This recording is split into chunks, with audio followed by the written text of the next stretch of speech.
बीच में हमारे प्रिय आत्मधुओं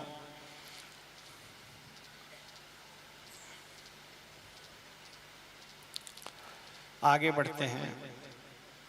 आगे सुदामा जी महाराज का प्रसंग है, बहुत मार्मिक प्रसंग है, ध्यान से सुनना चाहिए। भगवान के सखा हैं सुदामा जी, बाल सखा।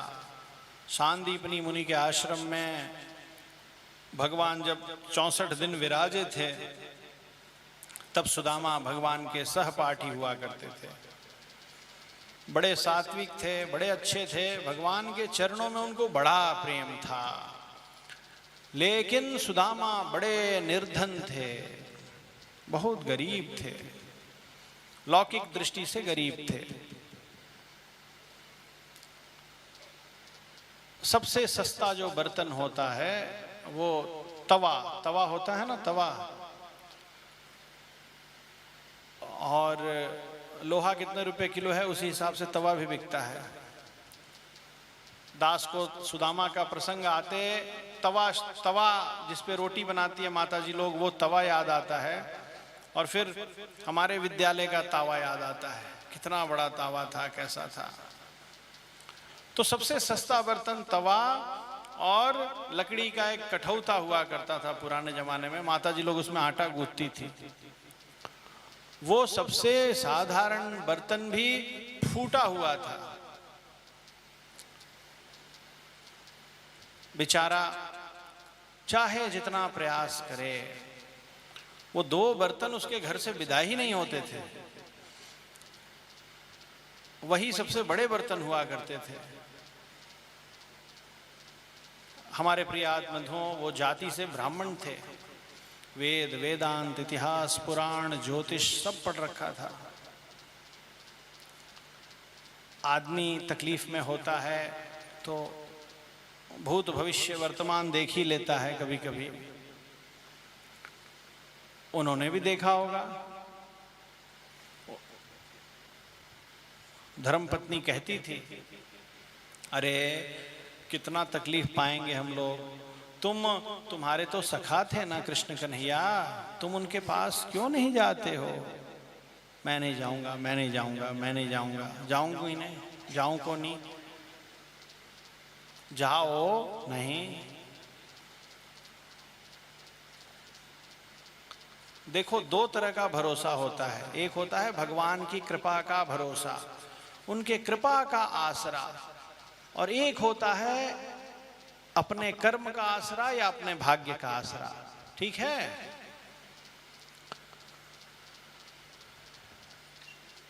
तो पतरा देखा होगा। आप सब अपना अपना पतरा मत दिखाइएगा, ये सब नहीं करना चाहिए। बहुत नाक तक पानी आ जाए, अब कोई उपाय नहीं बचे, सांस लेना मुश्किल हो जाए तो ही गुरुजन कुछ विचार करते हैं। बाकी हमें भगवान के भजन में ध्यान देना चाहिए।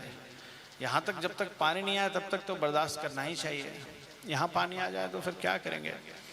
तो हमारे प्रिय आत्मा, उसने देखा, कहा देखो कुछ होने जाने का नहीं है, मेरे भाग्य में नहीं लिखा है, नहीं होगा।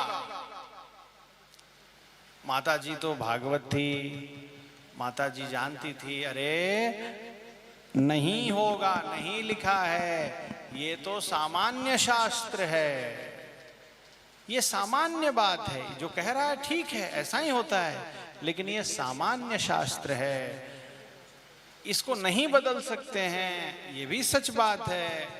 ये ठीक कहते हैं, वो भी तो किसी अच्छे घर की थी। लेकिन एक विशेष बात भी है, सुन रहे हैं जी सब लोग? 2 तरह के धर्म होते हैं, सामान्य धर्म, विशेष धर्म। पत्नी को 3 वचन पालन करूंगा, ऐसा दशरथ जी महाराज ने वचन दिया था।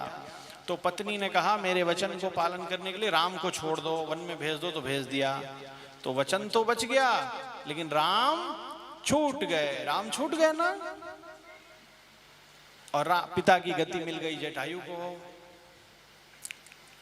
राजा बलि से उसके गुरु ने कहा कि तुम भगवान को छोड़ दो। उसने गुरु को छोड़ा कि भगवान को छोड़ा? बताइए, किसको छोड़ा? राजा बलि ने किसका पक्ष लिया था? कोई नहीं बोल रहा है।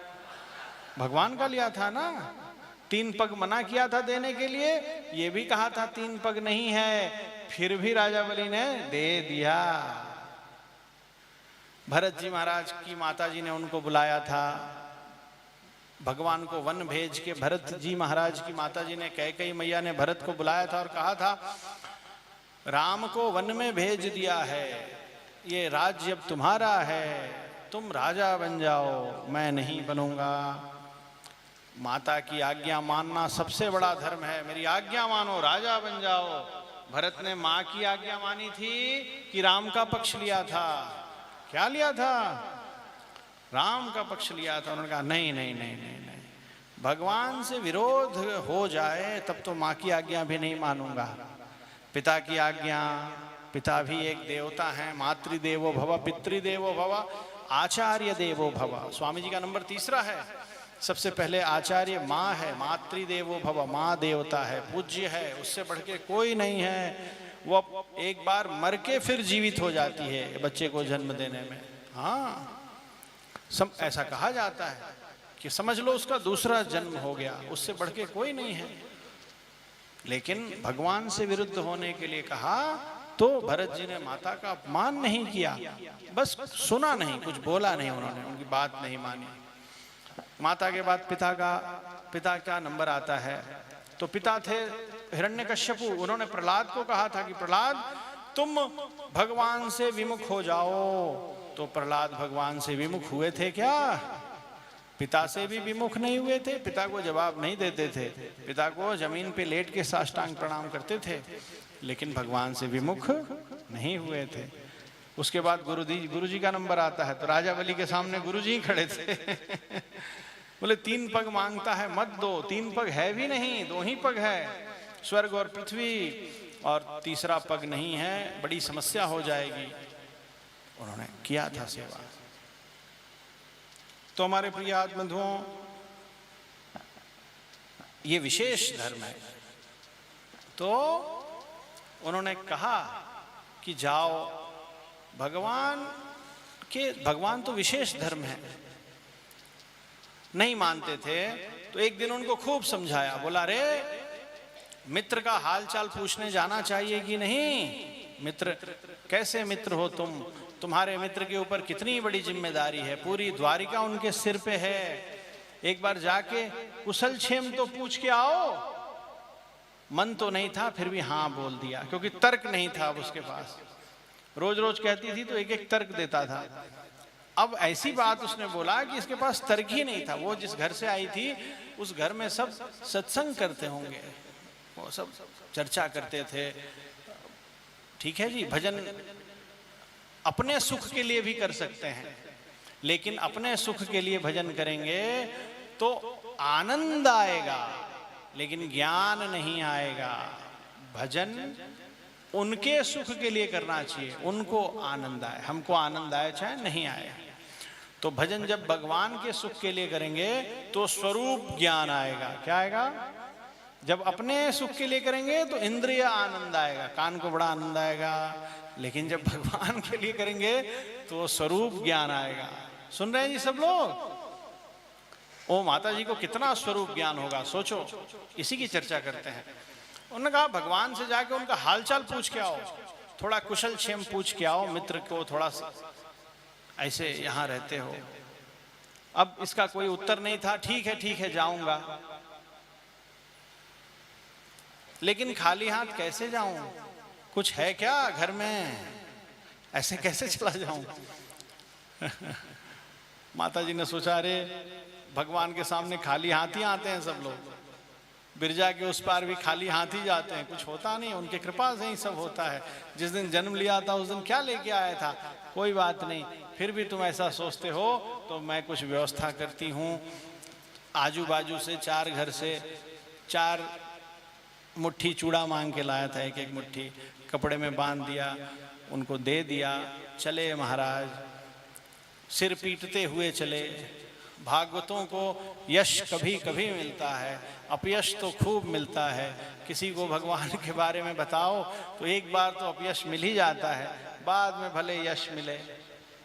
ये भी भागवत थी, निकला घर से, कहा कैसा कलयुग आने वाला है, आ ही रहा है कलयुग, द्वापर का अंत होने वाला है। देखो पत्नियां पतियों पे शासन कर रही हैं, मैं जाना नहीं चाहता था, ताही मोही द्वारिका ठेली पठौती, मुझे धक्का दे के भेज रही है, कैसी पत्नी है मेरी, हे भगवान मेरा कर्म फूट गया, वगैरह वगैरह वगैरह जो भी पुरुष लोग कहते हैं। जैसे ही तिरुमाली से बाहर निकला, भगवान की योग माया ने उनको बस वो योग माया के गोद में हो गए। समय का भान खत्म हो गया। थोड़ा चला, सामने एक नदी मिली, चिंता होने लगी कि अरे अब मैं कैसे नदी पार करूंगा, मेरे पास तो पैसा भी नहीं है, नाव वाले को शुल्क तो देना पड़ेगा ना, भाड़ा, कोई नाव भी नहीं दिख रही है। नदी के और पास गए, एक नाव आई, सुदामा इधर आओ, नदी के उस पार जाना है क्या? हाँ बैठो। भगवान की कृपा रूपी नौका थी, नौका में बैठ गए। वो भजन है ना, राम नाम की नैया लेकर सतगुरु आओ मेरी नैया में, कहाँ ले चलो, कहाँ ले चलो, बिरजा के पार। याद है किशन भैया? गाओ, दे दो माइक दे दो। लेकर सतगुरु करे पुकार, गुरु करे पुकार, आओ मेरी नैया में ले चलो बिरजा के पार, आओ नैया में ले चलो बिरजा के पार। राम नाम की नैया लेकर सतगुरु करे पुकार, रे भैया सतगुरु करे पुकार, आओ मेरे नैया में ले चलो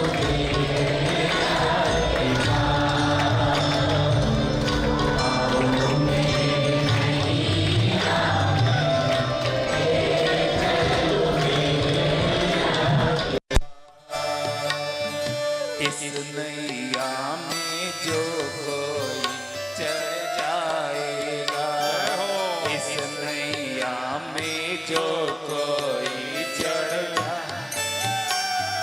जन्म जन्म के पाप सभी धुल जाएगा, जन्म जन्म के पाप सभी धुल कटे 84 बंधन और पड़े नयम की मार, रे भैया पड़े नयम की मार, आओ मेरी नैया में ले चलो बिरजा के पार, आओ मेरी नैया में ले चलो। जीव क्या बोल रहा है? पाप की गठरी शीस धरे कैसे आऊं मैं, पाप की गठरी शीस धरे कैसे आऊं, अपने ही अवगुण से खुद शर्माऊं मैं, अपने ही अवगुण से खुद शर्माऊं, नैया तेरी साची भगवन,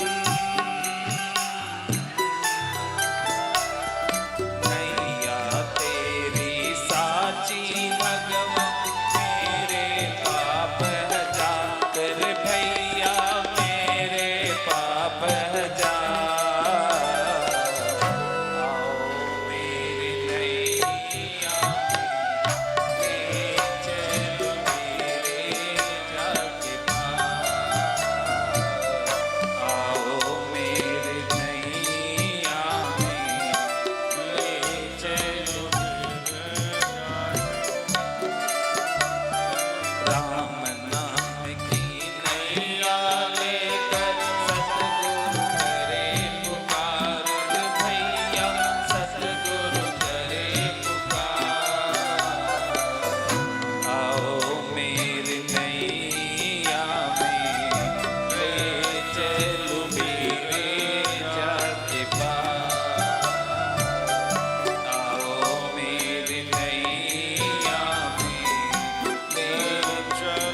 सोपत मेरे हाथों में, अपना जीवन सौंपत मेरे हाथों में। सांस सांस को जोड़ दे मेरे यादों में, सांस सांस को जोड़ दे मेरे, अपना जीवन सोपत मेरे हाथों में, अपना जीवन सोपत मेरे हाथों में, श्वास श्वास को जोड़ दे मेरे यादों में, श्वास श्वास को जोड़ दे मेरे, पाप पुण्य का बन कर आया, पाप पुण्य का बन कर आया, मैं तेरे ठेकेदार रे भैया, मैं तेरे ठेकेदार, आओ मेरे नैया में ले चलो मेरे जाके पार, आओ मेरे नैया में ले चलो मेरे जाके पार। करके दया सतगुरु निज दरिया रंग डारी, करके दया सतगुरु निज दरिया रंग डारी, जन्म जन्म की मेरी चादर धो डाली, जन्म जन्म की मेरी चादर, करके दया सतगुरु निज दरिया रंग डारी, करके दया सतगुरु निज दरिया रंग डारी, जन्म जन्म की मेरी चादर धो डाली, जन्म जन्म की मेरी चादर धो डाली, दाग मेरी ये भरी चुनरिया, दाग भरी ये मेरी चुनरिया, हो गई लाल लाल रे भैया, हो गई लाल लाल, आओ मेरी नैया में ले चलो मेरे जाके पार, आओ मेरी नैया में ले चलो मेरे जाके पार, राम नाम की नैया लेकर सतगुरु करे पुकार रे भैया, सतगुरु करे पुकार, आओ मेरी नैया ले चलो मेरे पार, आओ मेरी नैया श्री स्वामी जी का, श्री स्वामी जी की, वेंकट बाबू का, भाष्यकार श्री रामानुज स्वामी जी महाराज की गोविंदा। भगवान की कृपा रूपी नौका मिल गई, भगवान की कृपा रूपी नौका थी। इधर माता जी गुरु बन गई, भगवान के पास तक जो भेजे वही गुरु है, आचार्य है, और वो भागवत भी थी, भागवत पुरस्कार भी मिल गया। अब तो कृपा होनी ही थी, भागवत आचार्य कृपा हो गई, बस एक कृपा बची थी, भगवान की कृपा। कृपा रूपी नाव में बैठ गया, निद्रा आ गई, निद्रा खुली, बड़े सुंदर नगर में स्वयं को देखा। अरे मैं कहाँ आ गया? किसी से पूछा, भैया ये कौन सा जगह है? ये द्वारिकापुरी है। अच्छा, यहाँ कृष्ण कहाँ रहते हैं? अरे भगवान का नाम कैसे लेता है? ऐसे लेते हैं क्या भगवान का नाम? ऐसे मत लो। अखिल कोटि ब्रह्मांड नायक अनंत कल्याण गुण विशिष्ट अनंत ऐश्वर्य संपन्न भगवान कहाँ रहते हैं? हाँ, वो जो सामने महल दिख रहा है बड़ा सा, वहीं विराजते हैं। जाओ। डरते डरते आया, द्वारपालों से कहा, और द्वारपाल अंदर गए। बड़ा ही कारुणिक है। द्वारपालों ने लाल जी को साष्टांग प्रणाम करके कहा कि प्रभु, दरबार सब चल रहा है, दरबार की सब कार्रवाई चल रही है। बीच में कहा, प्रभु एक सूचना देनी है। क्या है? प्रभु, बाहर एक आदमी आया है। प्रभु, हमने सबसे पहले उसके चरण देखे। उनका चरण देख के ऐसा लगता है कि उनके चरण ने कभी चप्पल नहीं पहना है। उपान जूता नहीं पहना है कभी।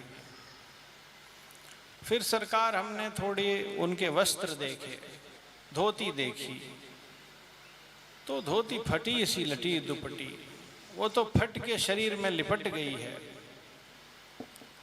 फिर सरकार, हमने और थोड़ा ऊपर उनको देखा, तो वो तो बहुत दुर्बल हैं, दुबले पतले हैं, उनके सारी नसें दिखाई देती हैं। लेकिन प्रभु, वो बार बार आपका नाम पूछ रहे हैं, आपका नाम वो बार बार लेते हैं, कृष्ण कहाँ है, कृष्ण कहाँ है। और जब हमने उनसे पूछा कि भगवान का नाम बार बार ले रहे हो, उनसे मिलना चाहते हो, अपना नाम बताओ, तो बतावत आपन नाम सुदामा। प्रभु अपना नाम सुदामा बताते हैं। श्रीमन्नारायण भगवान की।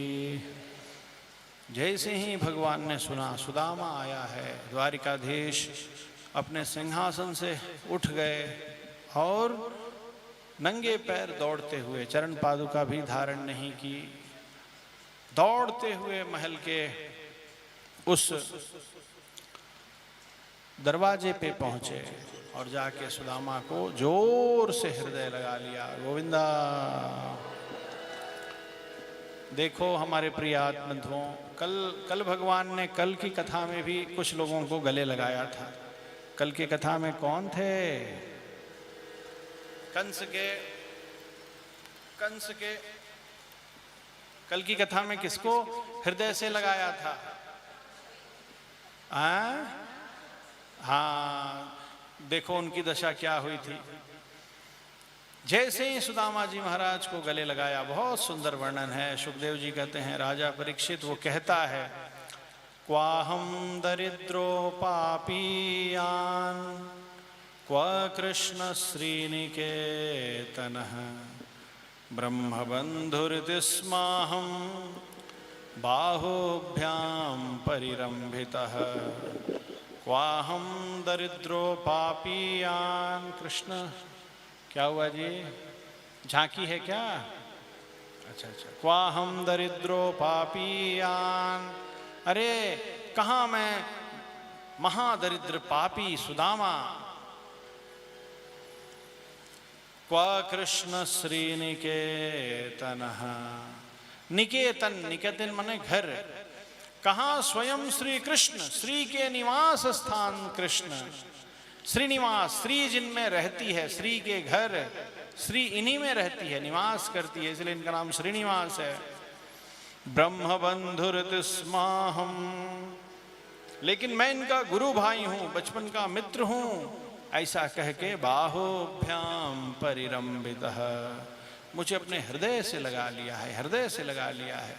हमारे प्रिय आत्मबंधुओं, दास को ऐसा लगता है भगवान के वक्षस्थल पे, सबको मालूम है भगवान के वक्षस्थल लक्ष्मी के निवास स्थान हैं।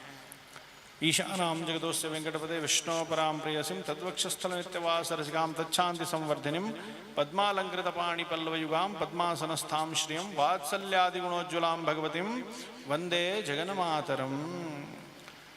तद्वक्षस्थल नित्यवास रसिकां।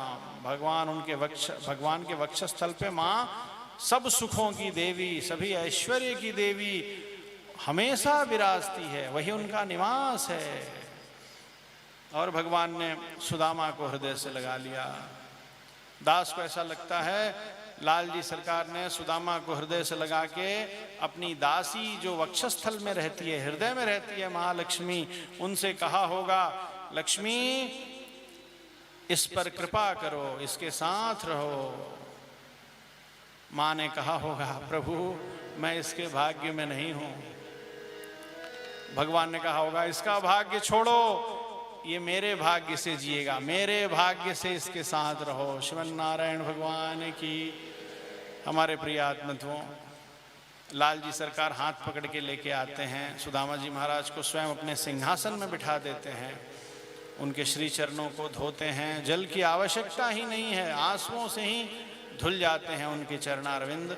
और भगवान उनका हाथ पकड़ के उनको अपने अंतःपुर में ले जाते हैं। भगवान का वो 16,108 पटरानियों के रहने का जो दिव्य स्थान है, उसमें सबको जाने की अनुमति नहीं है। उद्धव जी महाराज जा सकते हैं, नारद जी महाराज जा सकते हैं। और आज देखो स्वयं सुदामा आया है, और रुक्मिणी मैया का जो वो दिव्य पलंग है जिसपे महालक्ष्मी की अवतार रुक्मिणी मैया विराजती हैं, कृष्ण विराजते हैं, भगवान ने उसी पलंग पर सुदामा को विराजमान करा दिया। और बड़ा सुंदर है, सभी भगवान की 16,000 सभी पटरानियाँ, रानियाँ, पटरानियाँ सभी आती हैं। बड़ा उनको आश्चर्य होता है, कैसा आदमी आ गया है। और सब साष्टांग करती हैं, अपना अपना परिचय देके, महाराज मैं रुक्मिणी, मैं सत्यभामा, मैं मित्रविंदा, मैं ये मैं वो। थोड़ी देर में सुदामा कृष्ण से पूछता है कि प्रभु ये सब इतनी माताएं किसकी हैं, इतनी देवियां किसकी हैं? भगवान बताते हैं मेरी ही हैं। तो वो बोलते हैं कि ऐसे मुझे साष्टांग करेंगी तो पूरा रात बीत जाएगा, तुम इन सब के स्वामी हो ना? भगवान कहते हैं हाँ, इन सब का स्वामी मैं ही हूं। सुदामा जी कहते हैं कि कृष्ण तुम ही मुझे साष्टांग कर लो, बात खत्म हो जाएगी। मैं देवी लोग के साथ इतना लंबा टाइम रह नहीं पाता हूं। तो भगवान ने क्या किया, उनको श्रीमन नारायण भगवान की साष्टांग कर लिया। लो, और प्रसाद पाया, बड़े सुख से वो रात बीती। सुबह हुई सुबह सब गड़बड़ हो गया। देखो कितनी बड़ी बात है। सुबह लाल जी सरकार ने पूछा, हे सुदामा तुम अपने घर नहीं जाओगे क्या? सुदामा को बहुत आश्चर्य हुआ, है घर भी जाना है क्या? तुम अपने घर नहीं जाओगे? हाँ हाँ जाऊंगा। तो जाओ जाओ घर जाओ। जब घर से निकला था तो पत्नी को कोसते हुए निकला था। किसको कोसा था? और जब भगवान के यहां से निकला तो किसको कोसते हुए निकला? भगवान को कोसते हुए निकला। अभी कल कह रहा था कि मैं पापी सुदामा और कृष्ण ने मुझे अपने हृदय से लगा लिया, लेकिन उसको पता नहीं था कि भगवान ने उसको अपने हृदय से लगा के क्या दे दिया। भगवान ने उसका भाग्य बदल दिया था। अब वो अपने भाग्य से नहीं जी रहा था, अपने भाग्य से जी रहा था तो टूटा बर्तन से मुक्ति नहीं मिल रहा था। अभी वो स्वयं भगवान की कृपा से जी रहा था। वो उसको जल्दी से दिखाना था, उसके हृदय को शांति मिलनी चाहिए। लाल जी ने कहा अपने तिरुमाली में जाओ। भगवान को कोसते हुए निकला। क्या बोला? बाहर मेरी धर्मपत्नी, मेरी देवी रात दिन बैठा के विशेष धर्म का उपदेश देती थी। कहती थी ये जो लिखा है ना पंचांग में तेरे भाग्य में, वो सब बदल जाएगा, तू जा। तो मैं जानता था नहीं बदलेगा। शास्त्र का लिखा हुआ झूठ थोड़ा हो सकता है। लिखा है मेरे भाग्य में टूटा बर्तन से मुक्ति नहीं है, तो आज भी तो नहीं हुआ। आखिर मैं कृष्ण के सामने गया तो था, क्या हो गया? कुछ तो नहीं हुआ। इतना धन संपत्ति है, एक बोरा ही दे देता। हाँ और तो छोड़ो, सुबह का मेरा बाल भोग भी नहीं हुआ है, बाल भोग भी नहीं हुआ है। बस लाल जी के महल से बाहर कदम रखा, गोविंदा एक क्षण में भगवान की कृपा ने उसको कहाँ पहुंचा दिया? उसी के गांव में पहुंचा दिया, उसके घर के सामने पहुंचा दिया। ओहो, मैं पहुंच गया क्या? ये मेरा ही गांव लगता है। वो वही तालाब है, वही बागीचा है, वही मंदिर है, आड़ोसी पड़ोसी के घर भी तो वही हैं, मेरा ही गांव है। अरे मेरा घर कहाँ है? बाहर एक दरबान था, उसके पास गया, बोला भैया यहाँ एक गरीब आदमी का घर था, उसका नाम सुदामा था, वो अपने मित्र से मिलने गया था। किस बलवान आदमी ने आके उसके बाल बच्चों को भगा दिया, उसके जमीन पे कब्जा करके घर बना लिया। कोई बात नहीं, बस मुझे ये बता दो कि सुदामा के बाल बच्चे कहाँ हैं? द्वारपाल ने कहा ये महल नया है, मेरी अभी नौकरी लगी है, मुझे नहीं मालूम, लेकिन इस महल में जो माता जी हैं वो महालक्ष्मी हैं, वो बहुत दयालु हैं, कभी चिल्लाती नहीं हैं, हम लोगों से कितने गलती हो जाते हैं, सब क्षमा कर देती है। तुम उनसे जाके पूछ लो कि सुदामा की बाल बच्चे कहाँ हैं। अरे देखो तुम्हारा सौभाग्य, वो आ रही है, वही है, वो जो दास दासियों के साथ आ रही है ना, महालक्ष्मी जी जैसे वस्त्र पहने हुए, कितना सुंदर वस्त्र, वही है वो महालक्ष्मी। सुदामा हाथ जोड़ के खड़ा है।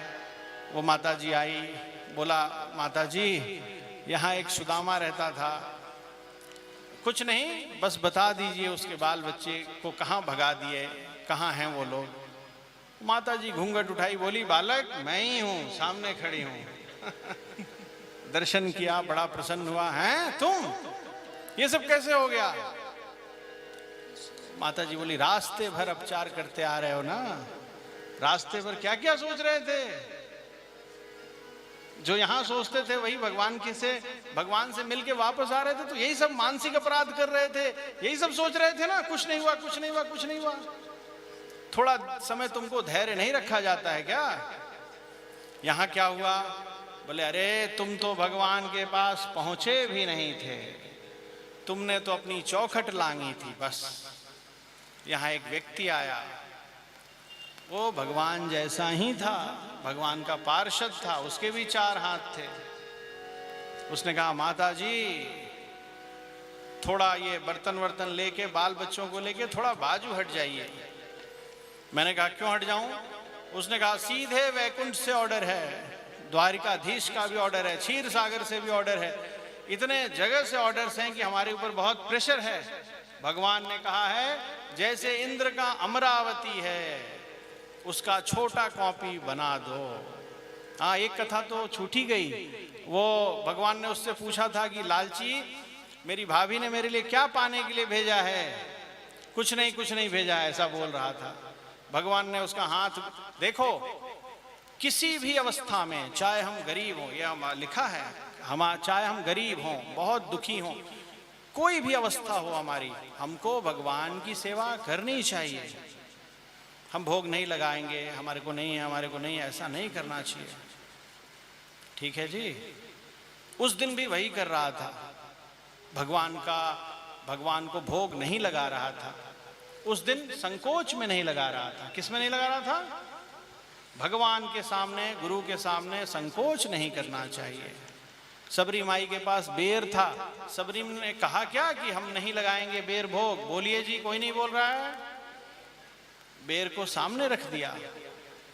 और विदुर जी महाराज के पास साग था, विदुर जी ने कहा क्या हमारे पास कुछ नहीं है? कोई नहीं बोल रहा है। उतना तो होता है, उतने के लिए भगवान जरूर व्यवस्था बना देंगे। एक दिन भगवान द्रौपदी के पास आए थे, उस समय द्रौपदी बड़ी विपदा में थी, उसके यहाँ दुर्वासा, जय श्री नारायण, उनके द्रौपदी माई के यहाँ क्रोधी दुर्वासा ऋषि आ गए थे। गोविंदा गोविंदा, श्री नारायण मंगल हो।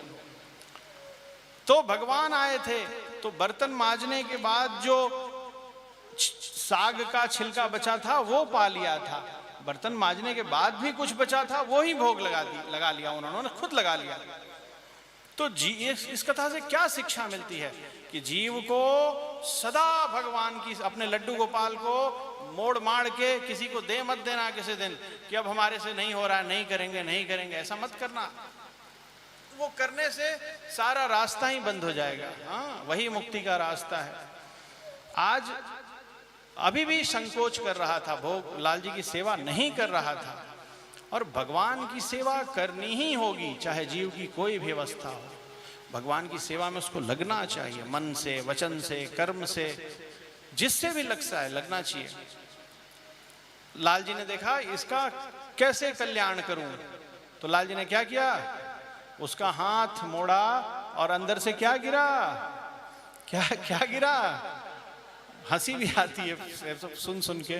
अंदर से चूड़े की पोटली गिरी, लाल जी सरकार ने पोटली को खोला, एक मुट्ठी चूड़ा, सुदामा रोके रोके उसके पहले ही गोविंदा गोविंदा पा लिया, एक ही मुट्ठी लिखा है। दूसरा मुट्ठी बढ़ाया, रुक्मिणी मैया ने हाथ जोड़ लिया, बोला सरकार बस, अब इससे ज्यादा ये संभाल नहीं पाएगा, इसके बस का नहीं है संभालना, बस उतना ही करिए कि इसका पैर न फिसल जाए, इतना काफी है इसके लिए, इतना ही नहीं संभाल पाएगा, इससे ज्यादा क्या संभाल पाएगा, छोड़ दीजिए। भगवान ने छोड़ दिया। जब अपने घर पहुंचा तो क्या देखता है, कैसे हुआ, पत्नी से पूछता है। पत्नी कहती है आपके प्रस्थान किए और आप तो द्वारिका में नहीं पहुंचे, उससे पहले एक भगवान के पार्षद आए, उनके भी शंख चक्र था, और उन्होंने कहा माता जी थोड़ी ये जगह दे दीजिए। क्यों?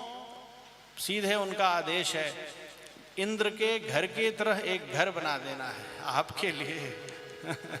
भगवान ने कहा है सुदामा आ रहा है, कल ही वापस जाएगा, उसके पहले उसका तिरुमाली तैयार कर देना। और वो पुरुष तो बड़ा अद्भुत था, ईंटा लाओ, सीमेंट लाओ, इसकी जरूरत ही नहीं थी, बस उसने कहा श्रीमन नारायण चरणों शरणम प्रपद्ये श्रीमते नारायणाय नमः, ऐसे हाथ घुमाया, दीवार खड़ी हो गई, यों किया छत आ गई, यों किया भंडार बन गया, यों किया झूमर आ गया, यों किया बर्तन आ गया, यों किया दरवाजा बन गया, यों किया तुम्हारा पलंग बन गया, सब 2 मिनट में करके साष्टांग किया। बोला मेरी प्रशंसा जरूर करिएगा भगवान से। ठीक है मैं जरूर करूंगी, तुम्हारी प्रशंसा कर दूंगी। गायब हो गया। हम तो कल से प्रतीक्षा कर रहे हैं खड़े खड़े कि तुम कब आओगे कब आओगे। ओ इसीलिए मुझे सुबह बाल भोग भी नहीं करने का मौका दिया। उठते के साथ क्या बोलता है कि सुदामा अपने घर पर नहीं जाओगे क्या, यहीं रहोगे? कितनी कृपा है, कितनी करुणा है। वो चाहते थे, मैं उनसे मिलके सुखी था, लेकिन मेरे हृदय में अंदर अंदर संताप था, क्योंकि मैं भिक्षा मांगता था, 5 गांव भिक्षा मांगता था, तो लेके आता था तो बाल बच्चे पाते थे। तो कहीं ना कहीं मेरे मन में चिंता थी कि अब तो मैं द्वारिका में हूं, आज भिक्षा कौन मांगेगा? तो जब भिक्षा नहीं मांगेगा तो प्रसाद क्या पाएगा? मैं सुखी नहीं था। लाल जी ने जल्दी से जल्दी मेरे हृदय का सारा दुख मिटा दिया। श्रीमन नारायण भगवान की जय हो। देखो सुदामा प्रसंग से कितनी शिक्षा मिलती है, कितना विशेष है सुदामा प्रसंग। भगवान के पास सकाम भाव से नहीं जाना चाहिए, ठीक है, लेकिन कोई दुख हो तो हठ भी नहीं करना चाहिए कि मैं नहीं जाऊंगा, मैं नहीं मांगूंगा। ये भी एक तरह का जिद है, ऐसा नहीं। अपने सहन से सीमा से बाहर हो तो देखिए, आप संभालिए, करिए, ऐसा कहा भी जा सकता है। वो संभालते भी हैं, करते भी हैं। हमेशा ये विश्वास बना के रखना चाहिए कि मुझे कहने की आवश्यकता ही नहीं है। क्या वो नहीं जानते हैं? लेकिन फिर भी यदि हमारे सहन सीमा से बाहर है तो उनको निवेदन किया जा सकता है। श्रीमन नारायण भगवान की जय।